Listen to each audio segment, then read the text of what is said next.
Do you have an example, a practical example of one of your clients that came in that almost went for surgery? There's a number of different stories. I mean, honestly, some of these stories are what keeps you going as a chiropractor. I mean, those Yahoo moments. Probably two that really stand out the most was one was when I was still in the UK.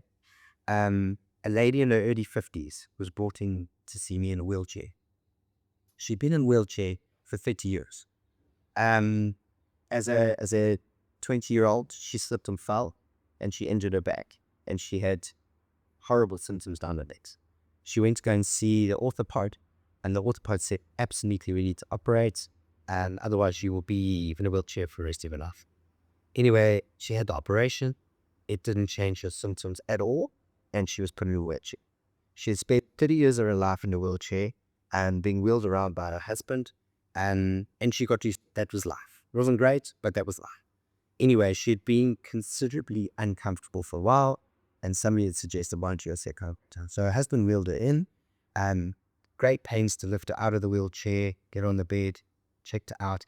There was nothing grossly obvious or any major red flags that were showing up, other than one or two nerve roots that seemingly weren't functioning as well as they should have, which we picked up through the assessment.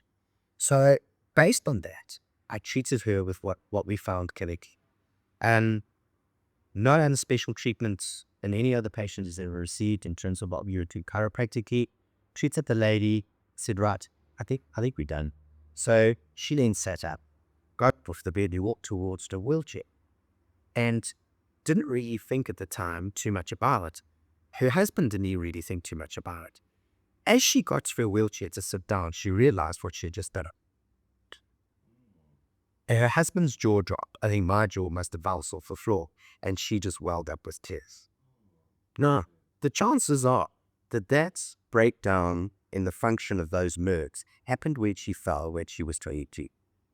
And just like if you were to pinch a hose pipe and the water doesn't come out as effectively or as initially, that's essentially what was happening to these nerves for 30 years. All we did was remove the clamp or the restriction on the hose pipe and allow that information to come back through again. And all of a sudden, this woman's walking.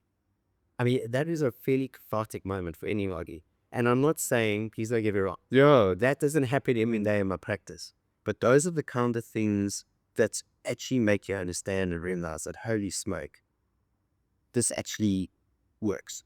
And please, I'd love to claim that for me. But I didn't do anything that I wasn't taught as a chiropractor. I literally apply what I've been taught as a chiropractor. It's literally changed this woman's life.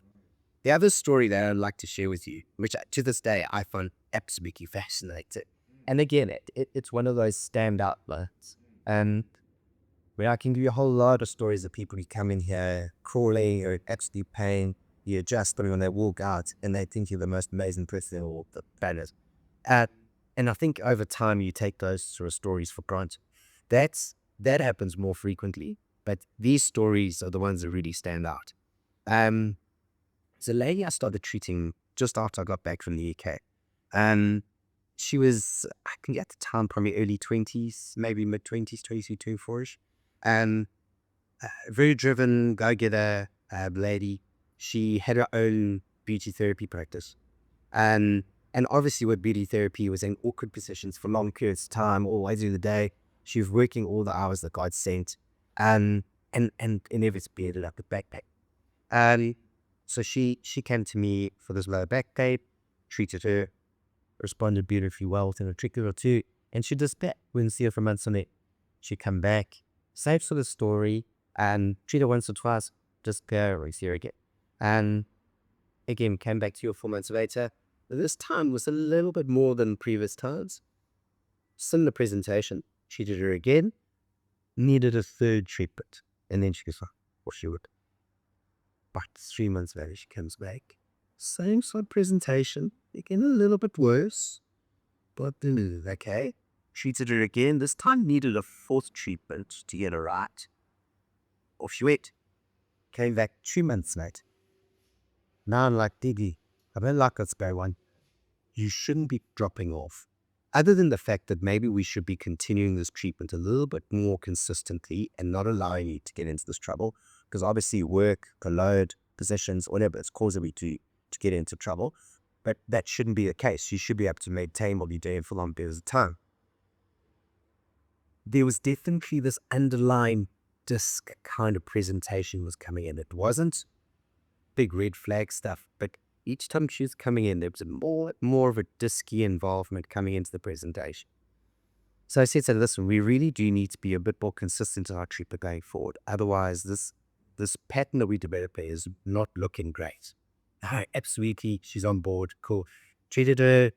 This time probably needed a 5th or 6th treatment to get her going. I said to her, listen, I'm not happy. We should maybe start to look at either send you for an MRI or at least send you off to the neurosurgeon for another opinion. Absolutely. I haven't got time for that. I'm in busy practice. Cool. Off she went. 6 weeks later, she was back. I said to her, okay, I don't like this. So at the time, I contacted a neurosurgeon I work quite closely with at Lexfield Clinic. I said to him, listen, I'm sending this lady. So you work closely with neurosurgeons? Yeah, I would interrupt. No, absolutely. But I mean, there are those presentations that you either know are going to be borderline from a conservative therapy perspective, or you know from a conservative therapy perspective, this is actually a surgical case. So I contacted him and said, listen, I'm seeing this lady through, and I think I need you to have a little look. She's an MRI. Have a little look. Let me know what you think.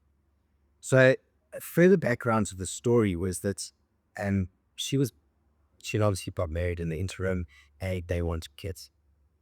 So every time they felt pregnant, she would get a certain way down the line and then she would miscarry and try everything. Gynae was obviously quite concerned because there'd been 3 or 4 incidents where she had miscarried and she just wasn't able to hold on to the embryo. And it got to the point where the gynae actually said to her, listen, you're out. For the next year, I do not want you even trying. Your body needs a chance to recover. You've had 5 or 6 miscarriages now. This is not good. We need to give your system a chance to sit down, and then we'll review. Maybe we need to do IVF. Maybe we need to look at other things, but you actually need to give your body half a chance. So you are not a full pregnant. So, I mean, there was an interesting kind of addition to the story of what was going on. Anyway, send her off to the neurosurgeon at Lexfield, and he checks her out, sends you straight away for an MR. I have a missed call from him at about 12, 12. It was a Friday afternoon. I was busy with a patient, so I got to try and phone her back. Said, Doc, what's the story? He says, listen here. I had not seen a disc bulge this big since I can't remember when.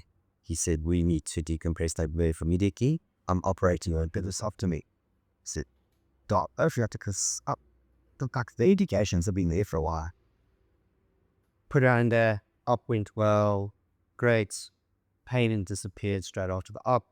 And she had about 6 weeks recovery. And she came back to see me, said, how things going now? I've been told to come back and see you because part of the process of healing and doing the rehab. And she looked great. She was awesome. So I said to her, listen, we need to follow this rehab program. And I think you'll be good. I think going forward, you'll be great. She was nuts and true to form. And I think I saw her twice and she got too busy. Life got busy. Practice got busy. And probably didn't see her for I think it was 6 or 8 months. Anyway, she phoned, she came in from another problem. I said, what's going on? She goes, no, I'm getting all the tights in my lower back. And I'm pregnant. I'm like, well, I said, was that why? She said, well, I don't know, but I've been feeling good. So I think we should be fine. So just a bit, she was great. She was fun. The next time I saw her was after she gave birth to her first child. And she, as far as I know, she's now had 4 children. True. And basically dialing it back, the reason why she kept miscarrying was because of that disc. Because there's some clinical disc, but as she was starting to go through pregnancy, her body was more than aware of the fact that the chances of her carrying it to term were down. And she just kept dropping and having a miscarriage. The minute we sorted that disc out, she's getting there's nobody. And the regular chips a day, that's what we show the numbers. And an amazing story. And I love this story.